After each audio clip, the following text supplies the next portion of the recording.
Hello everybody, welcome to Football Daily Weekly. It's Champions League preview time with Laurence and Kristan. Let's go to Europe. And of course myself.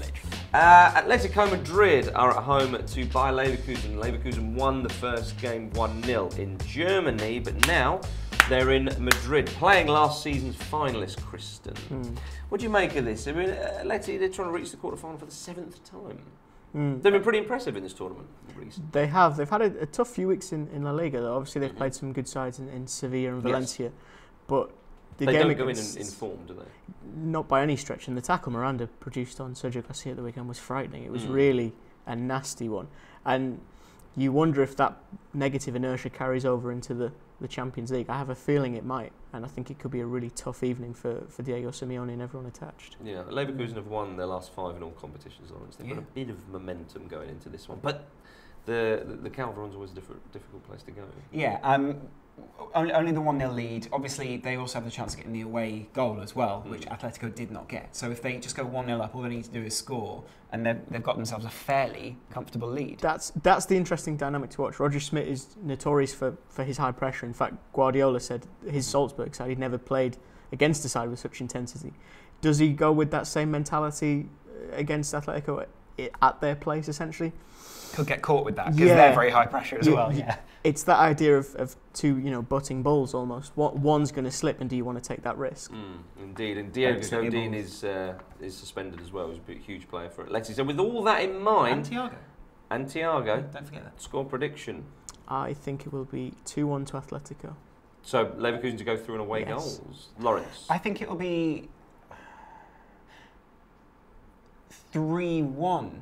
I think Atletico will go through in the end, but I think Leverkusen will get that goal, which will mean they have to go and score the third. Do you know what? This is the same scoreline I'm going to go for. Yeah, just because I want goals. Fist me. Touch right. Me. Oh. So we're going 3-1 Atletico, Laurence and I, and then you're going 2-1. Yes. So similar scorelines, but very different outcomes. Monaco versus Arsenal. Monaco with a wonderful result at the Emirates, Laurence. Yeah. Arsenal with a lot to do in this one. Apparently no team has gone through when they go away in the Champions League needing to score more than one. So it doesn't bode well for Arsenal, but they could create a little bit of history. It doesn't. They've created some beautiful football at the weekend, and you'd say that's fantastic against an out-of-form West Ham side. But they come up against the Monaco side, who are unbeaten in 8 European games at home.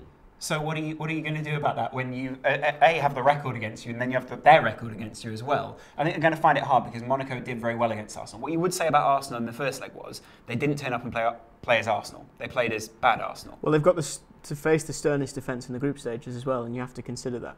And if you look historically, there's only 6 teams in 60 years that have actually been able to overturn a first leg loss at home.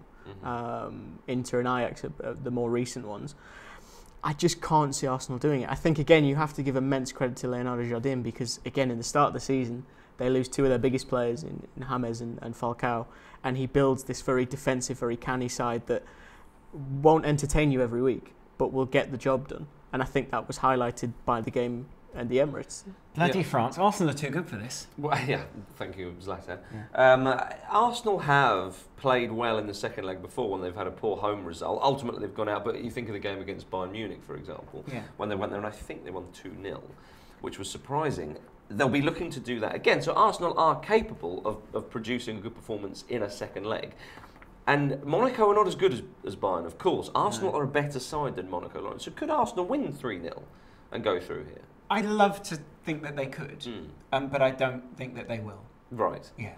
Kristan? The narrative of the first leg was that Monaco sat back and allowed Arsenal to come onto them. Arsenal have to do that again. So it will be the same? I don't think it'll be as commanding a scoreline, but I would worry for Arsenal in terms of they're going to have to do the same thing that undid them in the first leg. And do they have the presence in the centre of midfield? I'm not sure Francis Coquelin is quite ready yet, but he's got potential. Score prediction? I think Arsenal will probably win 1-0. 1-0 to Arsenal. Laurence? 2-1 Arsenal. Yeah. See, I was going to go for that as well. I'd love to... I think if we all comment 3-0, then Arsenal will do it. Oh, well, I'll have a 3-0 Arsenal then. All right, so if we all comment and thumbs up each other's comments, that's enough positivity in one video. And if you thumbs up the video, to get them to win 3-0. Yeah, well, I'll go Try it. So you're going 2-1 Arsenal. I'll go 2-1 Arsenal, but if you come below 3-0, I'll go 3-0 Arsenal. I'm going to go 3-0 Arsenal.